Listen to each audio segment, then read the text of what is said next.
तुम्हाला असेच माझे अजून व्हिडिओज बघायचे असतील तर माझं चॅनल नक्की सबस्क्राईब करा आणि हो, लाईक करायला विसरू नका.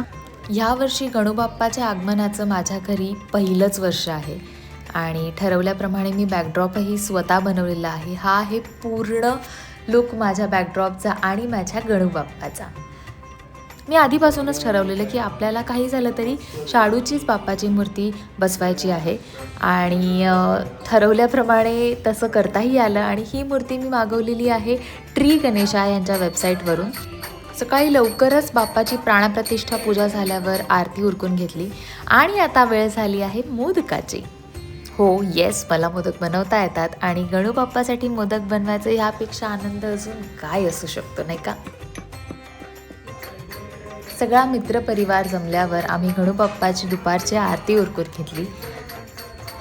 आणि बघता बघता सकाळची दुपार आणि दुपारची संध्याकाळ कशी झाली हे कळलंच नाही.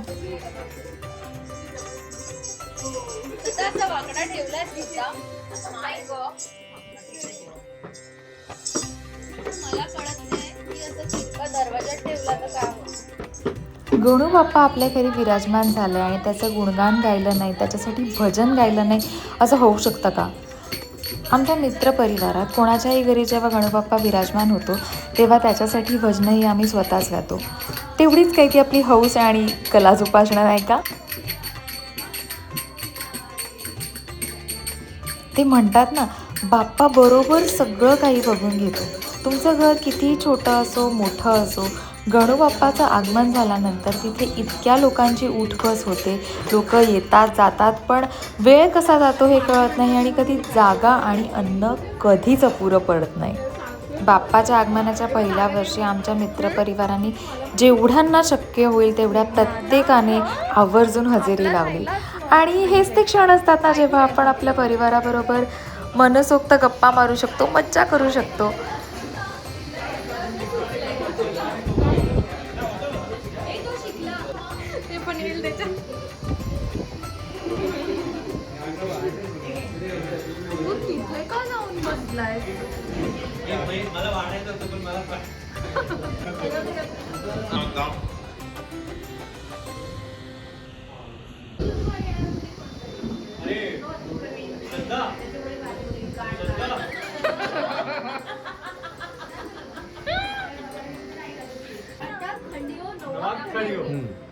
अभी याद कर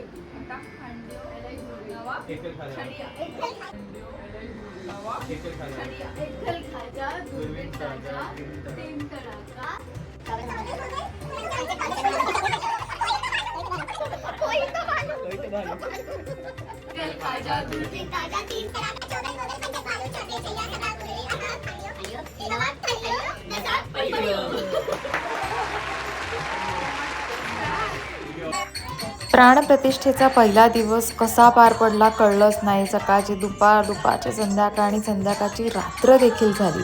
आता आम्ही थोडा वेळ भजन करून जागरण करणार आहोत आणि उद्याचा दिवस उजाडेल तो म्हणजे बाप्पाचा निघायचा.